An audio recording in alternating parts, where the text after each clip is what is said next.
Tonight's guest is a writer and journalist whose career has been a ceaseless battle against all forms of totalitarianism. A fierce proponent of Enlightenment values, he argues not only against religious extremism, but against the existence of religion itself. And as a polemicist, he's taken aim at everyone from Mother Teresa and Henry Kissinger to Bill Clinton and Michael Moore. In 2010, he was diagnosed with an incurable form of cancer. And I was invited to his house in Washington, D.C. to discuss whether the approach of his own death had caused his combative view of the world to soften, and whether he now wished to repair his long-running feud with his staunchly conservative brother, Peter. I talked with him about those and other matters in confidence.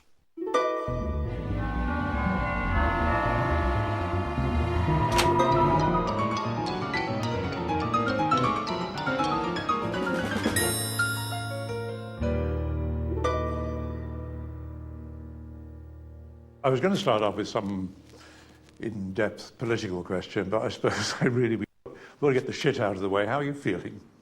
How am I feeling? I'm on a slight sort of plateau at the moment.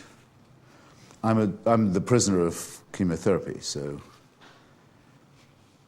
everything depends on putting poison directly into my veins. So sometimes if I don't feel terrible, I think, damn, it's not working.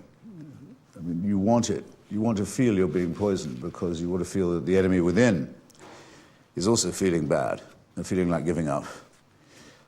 So today I feel reasonably fit and secretly worried that I would be better off feeling much worse. Is it directly related to mood? I mean, you actually feel physically ill and then your mood shifts with it, or...?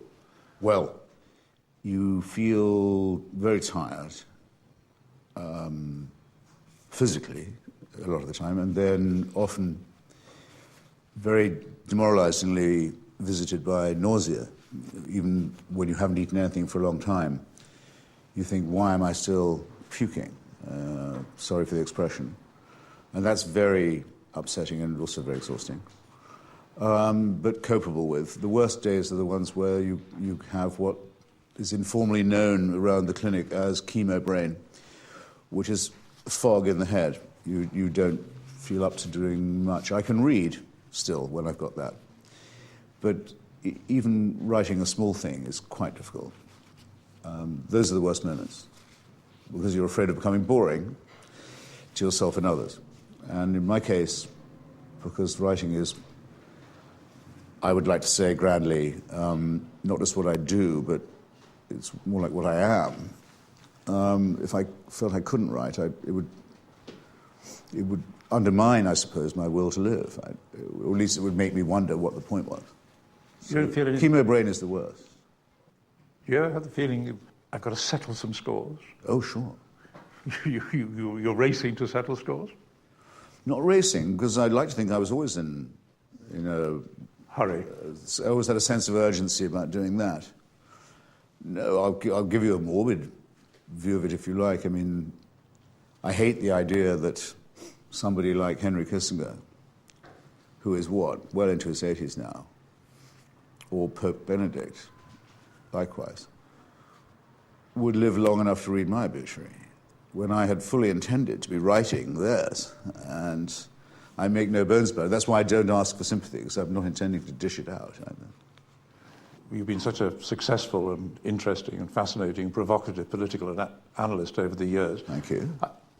I wonder what feeling you have about America today. I mean, coming here, there's a sort of sense almost that America's lost almost the will to live. It seems to be sad and lacking spirit. It seems almost as though it's rolling over and waiting to be overtaken by China and by India. Yes. The great thing about the United States and the historically magnetic effect it's had on a lot of people like me is its generosity, to put it simply. Broad-mindedness, curiosity, willingness to accept strangers, allow them to become citizens really quite easily, assimilate to their arrival. There's a tremendously cramped feeling now, mean-spirited feeling, that was very much to be detected in the last election cycle. People talking in, what I would once have called, I suppose, sort of Dennis Thatcherite terms, curmudgeonly, but rather less amusing than him. Countries filling up with riffraff, country going to the dogs. President doesn't seem to be completely 60 nanas to the rupee, might even be a Kenyan. Petty, spiteful stuff of that kind, often from quite senior people. Hardly even deserves the name of cynicism or pessimism. It's just sour and nasty and boring. That's been a depressing reflection, yes. And I know it comes from the feeling, they're probably both related, that the country itself has very rapidly and suddenly and unexpectedly ceased to be the hyperpower. That at best it's one power among many. And second, and subliminally related to this, the feeling among, what shall we say, anything's too much of a generalization. Let's just say white Americans for now. The realization that they're not going to be the majority quite soon. They'll be the largest group, but they won't be the majority. Actually, it's already true in several states, and it's going to be true in several more. And no one quite knowing how to react to that. And all these things are going to need very careful handling and require a lot of thought and reflection. And all I know for now is that there are several tones of voice in which not to talk about it, how not to address it. And one is by saying, the president is a secret Muslim, for example. Really unworthy stuff of that kind. Because I remember you give it's a very moving and a very affecting and contagious account of why it was that you decided to move to America, and so many of the attributes of America which affected you, which led to your move, almost the ones I'm talking about now, as perhaps disappearing. Let's talk a little tiny bit about, I think we're back to 1981, aren't we? And Mrs. Thatcher and all the various little elements which led you to decide that America was where you wanted to be. I didn't decide actually to emigrate to the United States till 1981.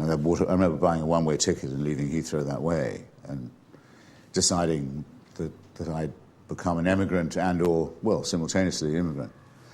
But long before that, I'd felt the gravitational pull of the American planet and came in the late 60s, early 70s. And yes, it was quite nice to find oneself condemned to cliché. It really was a land of opportunity. People really would not just invite you on short acquaintance to come and meet their family or stay in their place in upstate or by the shore, but they'd mean it. If you went to a bar, you didn't have to buy matches, and a particularly mean feature of pub life in Britain. You want matches? Yeah, it'd be 5p or something. No, we haven't got any ice. Here, you'd have to ask them not to put so much ice in. And they wouldn't pour drinks through some wretched little optic. The barman would do his pouring for you. Whole different attitude. And so much of it, and so much room, and so much humour. Yeah, everyone's said it in their different way. I said it in mine. But these are, the ice in the drinks. Of course, the skyline of Manhattan. I'm just quoting from your book. And the music as well. The music was important. Certainly. Particularly for some reason, music about air travel. Get me a ticket for an airplane. I was very gashed to see the singer of that died in Nashville the other day. That meant a lot to me when I was a kid, as did, of course, leaving on a jet plane that everyone remembers, usually at the end of some not particularly well-judged relationship. But very important was the idea in America you could just go to the airport, get on a plane. In England, the idea of making a plane journey in those days was an undertaking, a privilege, and so forth. People flew. Freedom to fly. By the way, another great thing that's become cramped, boring, miserable, humiliating now because of the Homeland Security farce and bureaucracy. Flying isn't a pleasure anymore. You don't feel free to fly at all. But all those cultural elements, you also, I mean, they're lined up against almost an ideological background which saw America as an aggressor, as an example of almost the worst excesses of capitalism. Yes. I mean, there must have been an ideological shift which enabled you to come to America, apart from all those cultural particulars which you cite. Well, no, the ideological irony, as I would rather say, didn't involve a shift. It was more, to phrase it like this, which I think I do in the book, which was that the first president I remember was President Kennedy, and I hadn't been as impressed with him as most people were, and couldn't forgive him for thinking that it was worth killing everyone in the world for a squabble over Cuba. Still don't. Once was briefly famous for saying that, like everyone else in my generation, I could remember exactly where I was standing and what I was thinking on the day that President Kennedy nearly killed me, which was the missiles of October '62. Still don't take part in the kitsch generational sense of tragedy about his departure. I think the Kennedy family generally overrated. But anyway, that gives way to me, in memory still, extraordinarily brutish looking and sounding face and voice of Lyndon Johnson and his imposing, tyrannical manner, in particular as that involved him trying to bully the Vietnamese by means of chemical weapons. Bullying is understating it. Chemical weaponry and heavy machinery into bending to his will. All of this, and the long denial to a huge proportion of the American population of the right to be considered human, really, and a terrible convulsion in the political sphere involving other assassinations, other dramas, that all this could be happening when I got here, at the same time as a major unjust war overseas, major domestic revolution within the borders. What was going on? Huge discussion on whether women should have the same civil rights or should be considered part of the same civil rights movement. Early suggestions that people of different sexual orientations might have rights too. Amazing discussions everywhere you went about every sort of psychosexual, socioeconomic, ethnic form of, people would say then, liberation was the key word then. Emancipation would be fine by me. Extraordinary that the country could manage to do all this at the same time. It was. And publish it all, and put it all in amazing movies like Easy Rider, or Bonnie and Clyde, and in imperishable rock moments and the songs of Bob Dylan. I thought, no, I could live here. I mean, my God, this is very serious. And also you had literary exemplars, didn't you? I mean, yes. You record thinking about, well, Wilde, Auden, others who'd come here. And in the view which a lot of my sort of literary type friends would have taken when I was at Oxford in the late 60s, that America is sort of vulgar, crass, commercial, and so on, which no one would say it wasn't. But Oscar Wilde, most of all, wanted to come here and began to flourish perhaps even more in Europe once he had. Evelyn Waugh did some of his best work here. P.G. Wodehouse decided, having moved here, he'd never even visit England again.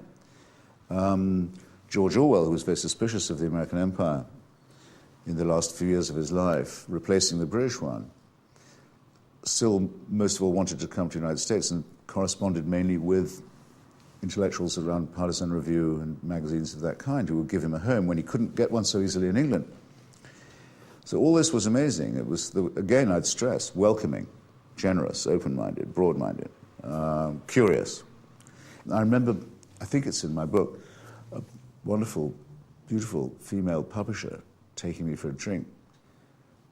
I'd written practically nothing then, suggesting I might like to write a book for an American publishing house that you'd have heard of in some Sky Bar in Manhattan. This was already good enough. I was 20. But her very solemnly suddenly saying to me, of course, the great advantage of you guys is that you have irony, which we don't. And I thought, well, I can't say nothing to that. But the best I'm going to be able to say is, well, apparently not. and instantly regretting saying so. And her looking just a little bit bewildered. I thought, I must be careful not to do that again. You remind me of what you also say. It's about, and you use the word, girls, women in America being forward. Well, yes. I mean, this I'd actually discovered in London for myself, that there was something different about American womanhood. Martin Amis in The Pregnant Widow most recently has sort of speculated that the real sexy ability of a woman can be defined as how much she can think like a man. Not in all things, but in the sexual relation. She can kind of picture what a man might be thinking. Very important. It seems to me American women were kind of born with that. And so had ideas of their own and would even make suggestions. You see me now, the slightly faded figure of a formerly magnificent mammal primate. But I used to have a really English reticence in that respect. I would always hope someone else would make the first move. I'd like to, or if I was going to make it, that somehow it had been cleared in advance. In a wonderful unspoken way, American women seem to sort of allow you to skip that stage. but the word English rose still makes me contract and retract as well, I have to say. It still does.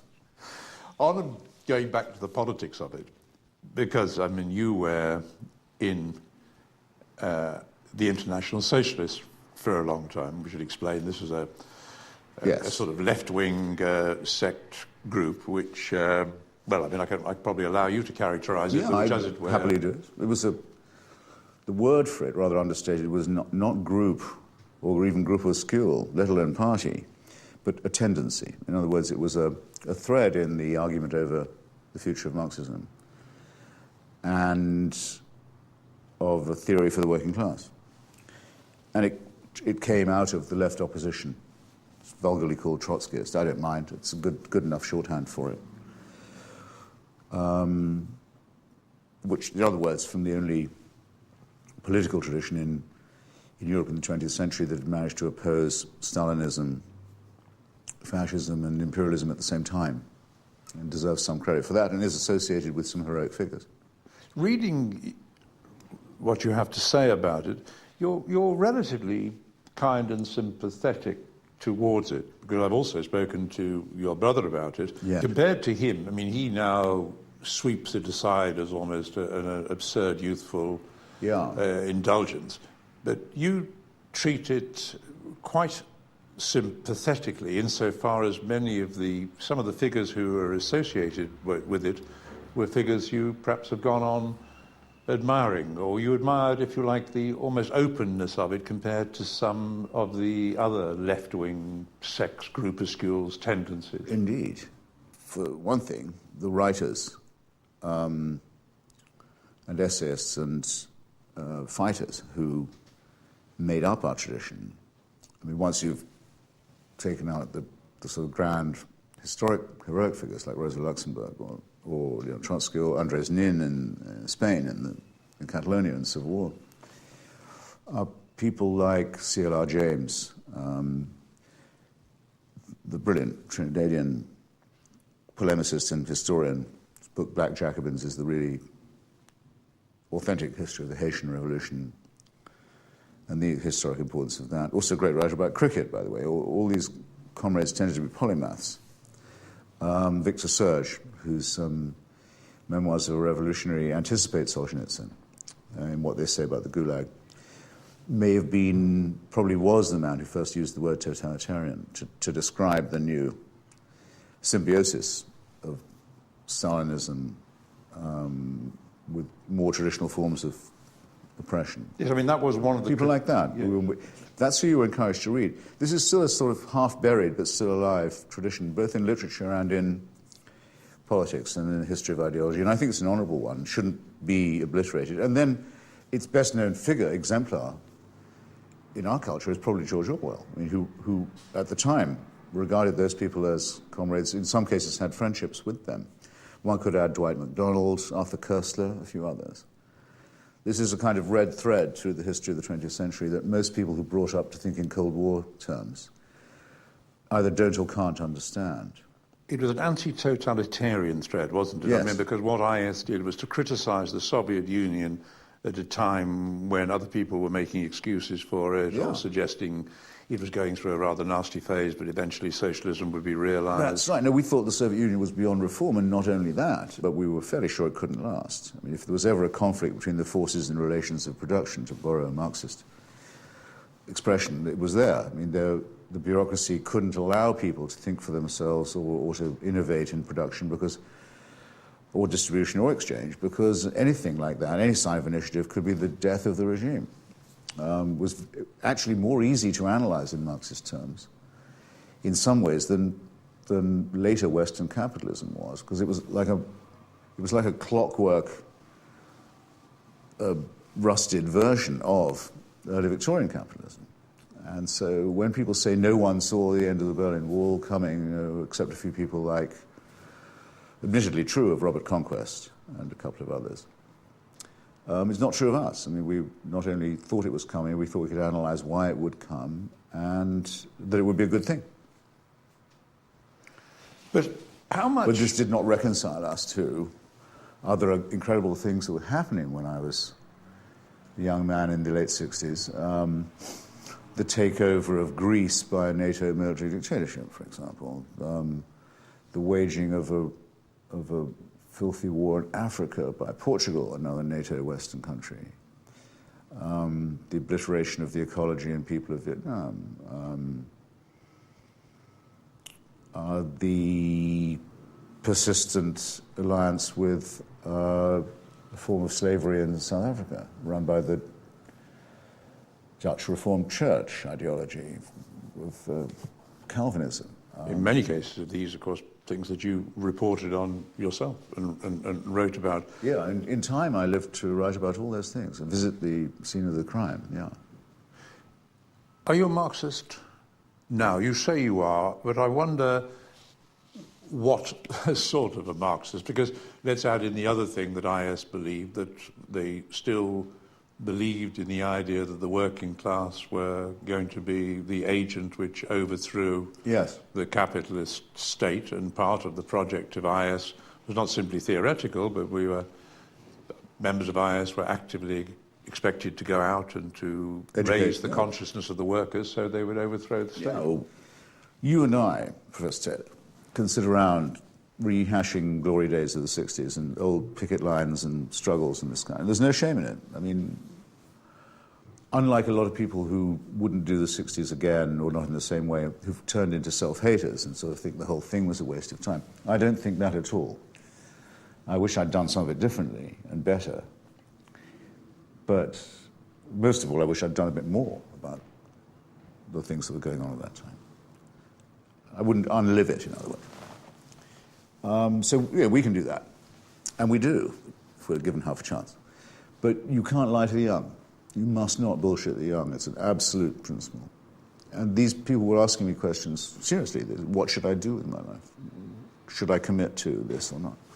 And I reviewed it, and I said, is there now an international working class movement linked to the point of production, internationalist, that could replace capitalism, as was once thought possible? No, there isn't.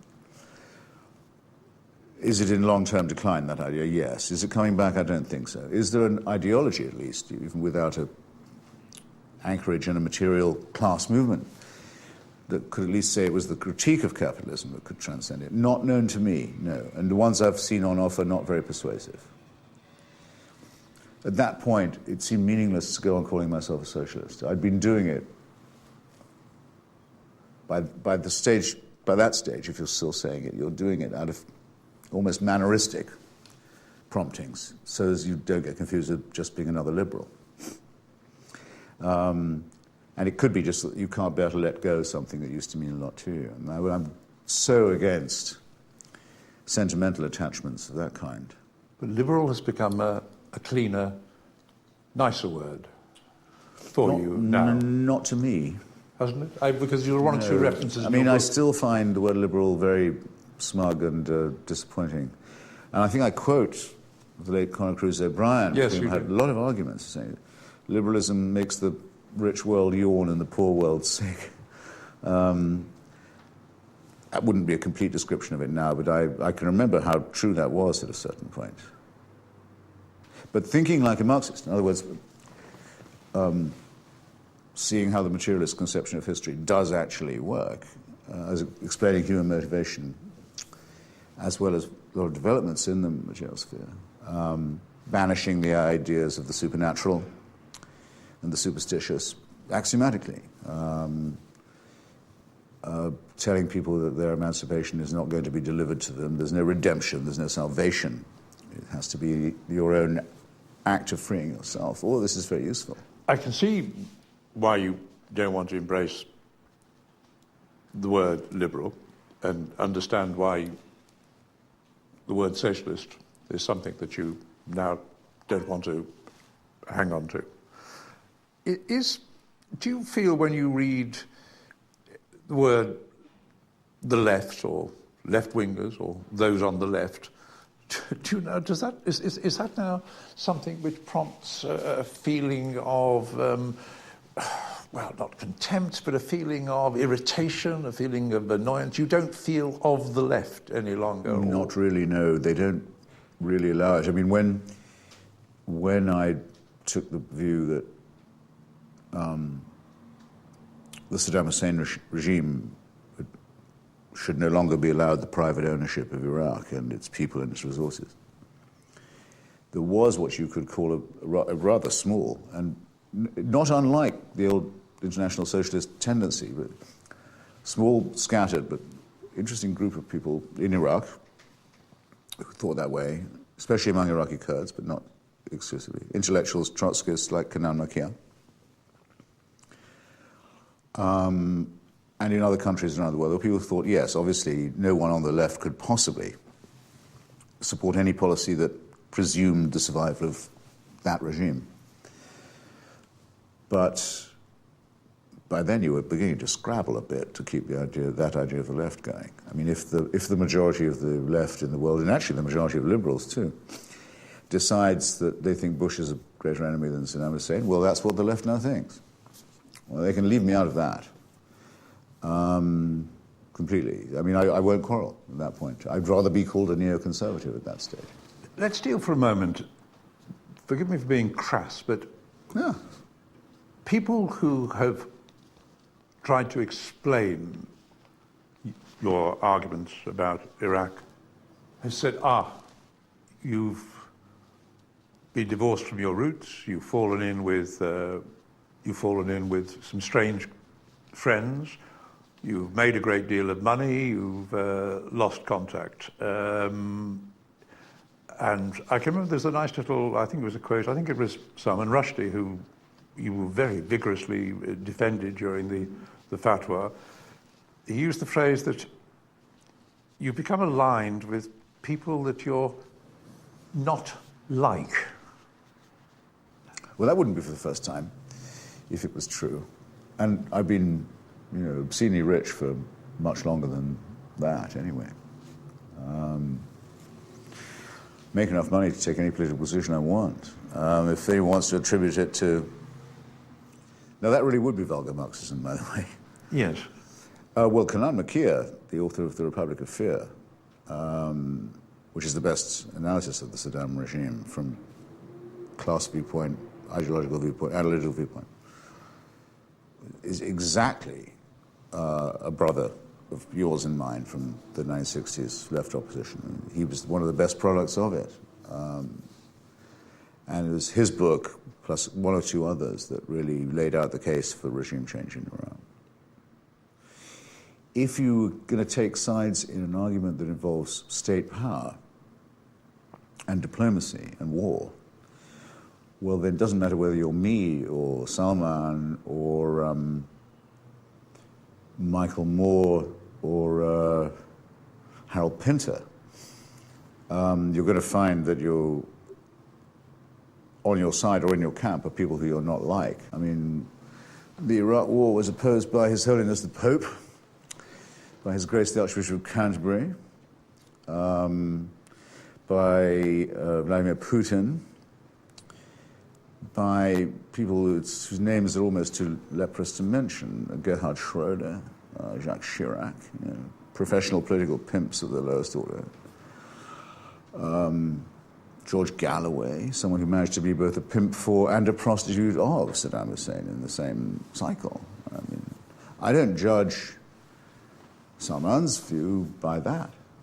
But I would put Paul Wolfowitz or Kanan Mokir against any of the above mentioned, or Kofi Annan and his rackety, bought-out, oil-for-food, rotted United Nations.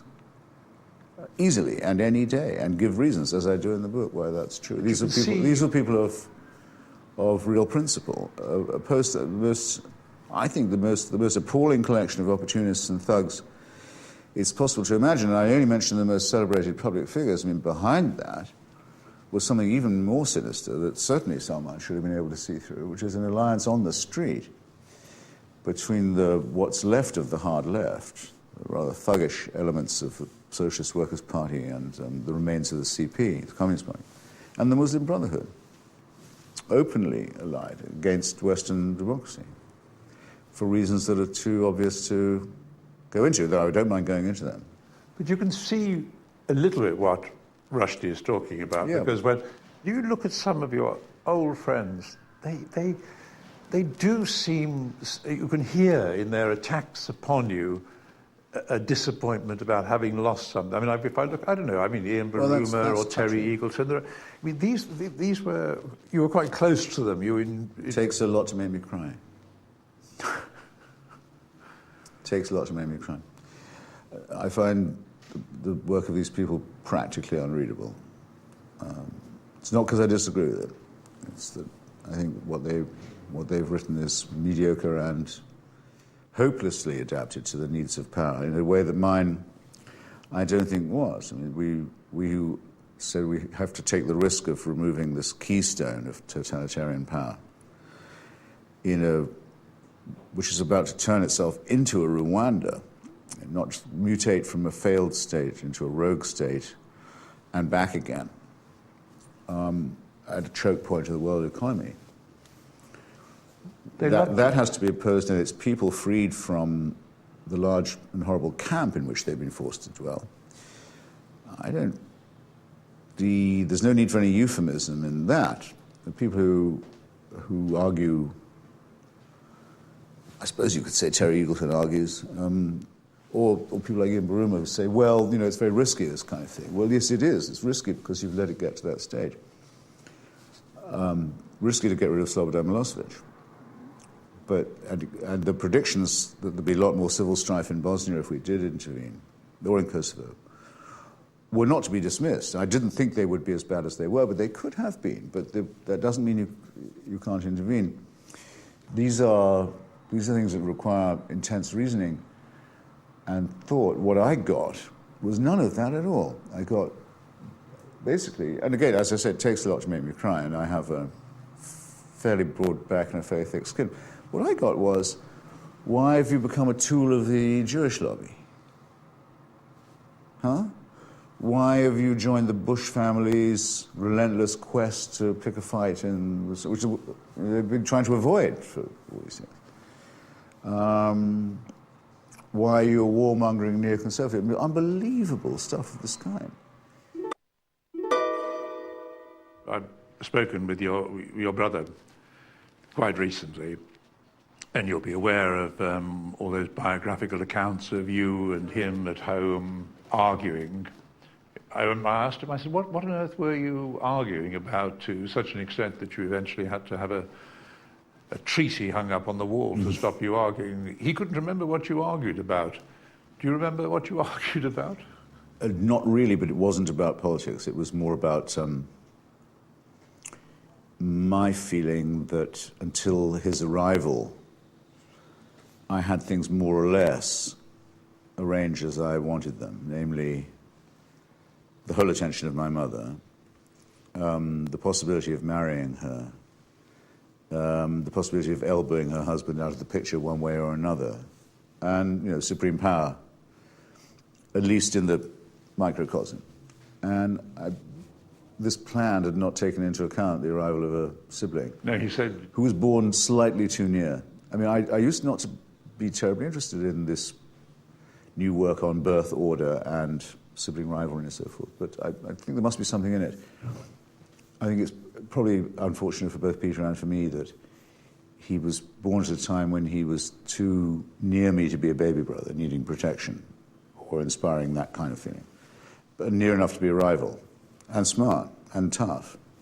He said that the idea was almost that arriving from the hospital, the notion was that perhaps he'd be sent back to the hospital the next day as well. And I put it to him, I apologised when I did. I said, look, it's very vulgar Freudian to me, but you were both competing for your mother's love. And he said, he waved that away, but you confirmed that. You're quite wrong to wave a thing like that away. It's not waveable away. I'm sure I can remember telling him he was adopted. For example, with a reasonable chance that he might believe it. What a terrible thing. Yeah. Well, no, when it's a matter of survival, I'm not to be trusted. I mean, I'm fairly ruthless.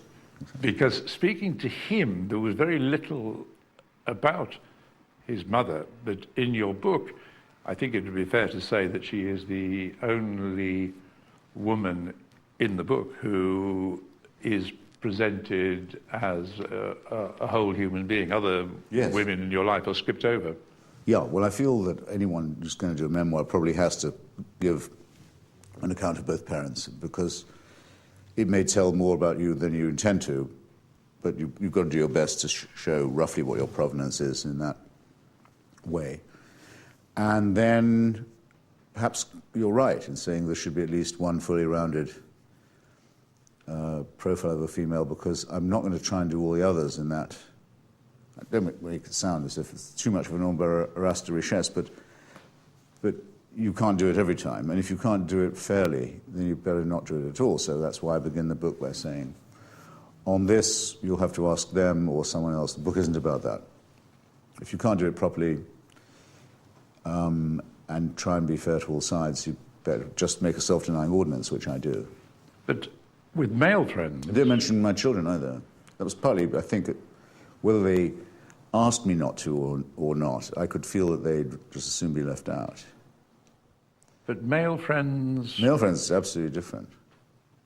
Why is it different? Especially when you're trying to test the proposition, which I do in my chapter on Martin Amis. Is it possible to have a heterosexual relationship with a man? And my answer is, not in so many words, but the answer is, well, pretty nearly, yeah, as near as I could come. And so I was very stirred when I saw him being interviewed not very long ago, this year, since the book came out anyway, by Charlie Rose on PBS, and asked about me and our long attachment. And he said, well, what now when he looked back on it, it struck him as being an unconsummated gay marriage. Now, if you have any idea of Martin's contribution to the world of the heterosexual and relative abstinence, shall we say, from the world of the gay, I mean, that's as nice a compliment as one's likely to get from a chap with whom one hasn't actually got physical. So I think that's worth relating. But I don't... Whereas if I tell some story about it didn't really work out with Juliet or so forth, I really would feel I was wasting my time and other people's and possibly hers. And then someone who wasn't Juliet would call up and say, so, you had room for her, but not for me. And I could see all this coming, so I just said, I'm not doing it. The book's already nearly half as much again in length as the publishers asked for. And I haven't yet finished the stuff about Chile, Poland, Cuba, and Kashmir. But a woman who read it... Look, the book is about the struggle of ideas as refracted through some, but not all, personal relationships. But it's about the struggle for clarity in the ideological world.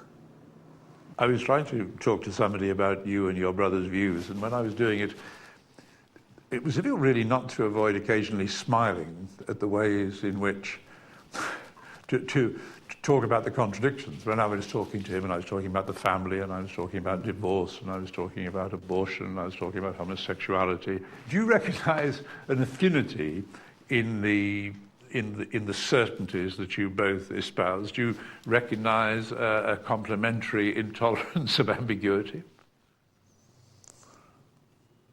Yes, I do. Because I've noticed that on things where we actually do agree, without checking with each other, I sometimes find that we often find the same kinds of politician repulsive, for example. Often for slightly different reasons, but there's the same feeling. How can anyone look at this guy, say it's Bill Clinton,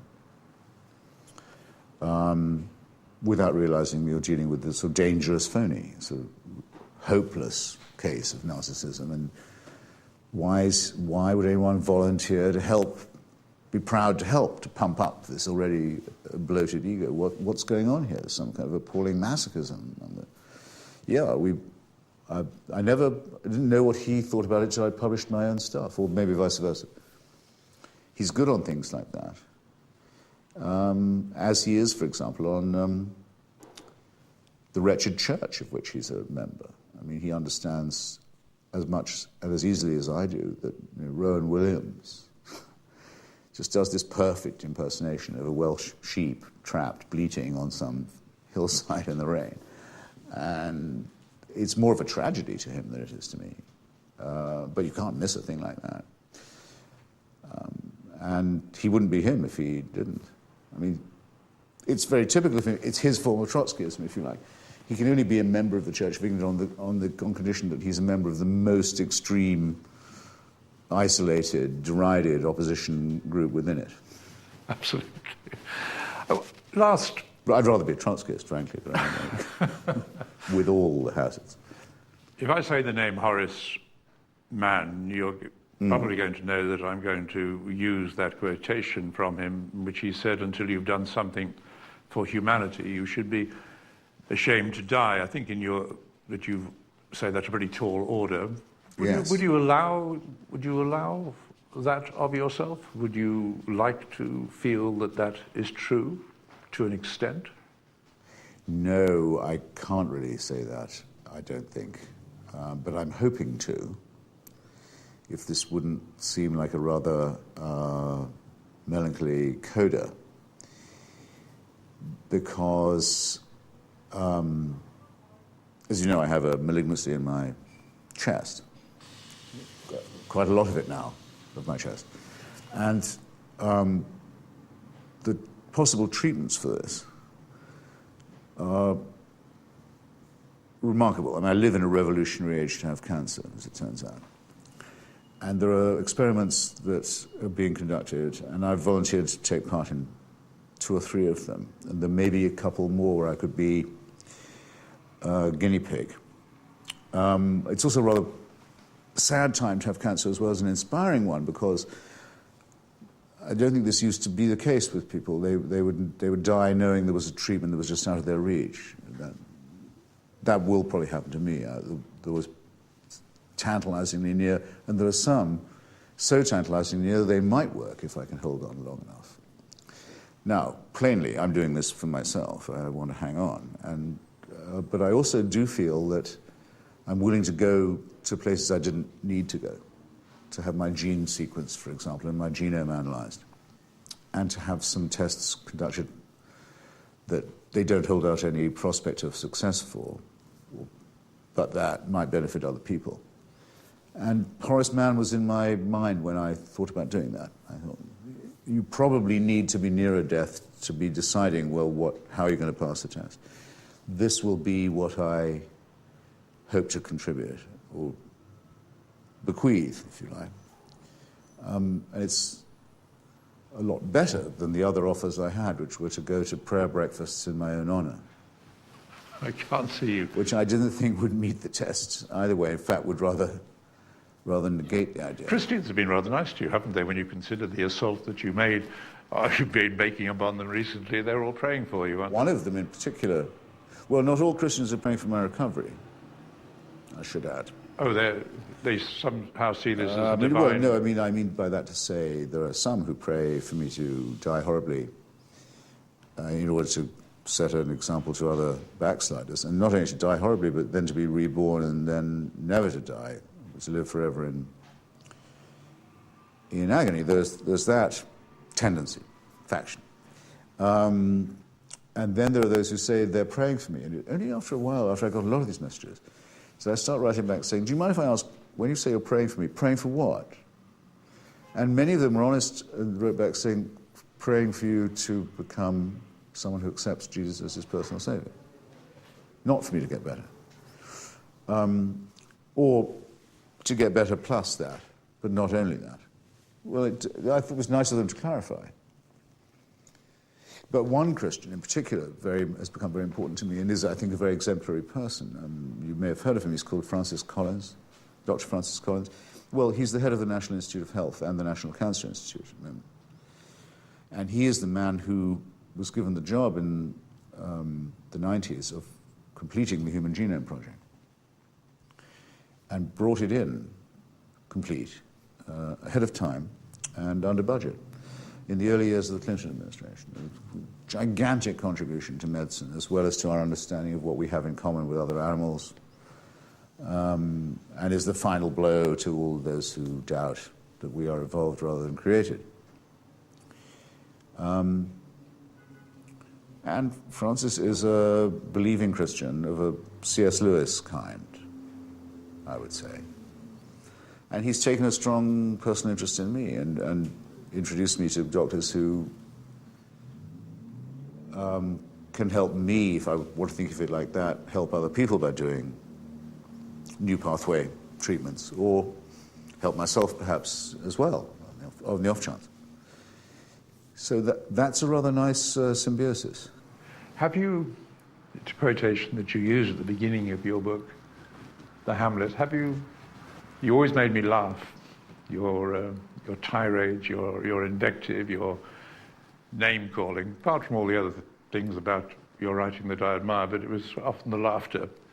Have you lost all your mirth? No. I have foregone all custom of exercise, but that was a long time ago. Never could quite discipline myself in that way. No, I hope I don't seem mirthless in the least. I wouldn't say I've found any more funny sides to dwell on than I have before. But certain jokes at the expense of the species, about being born into a losing struggle, being created sick and then ordered by God to be well, and all this, do seem even more pertinent when you have to live with the thought every day that it could be your last one.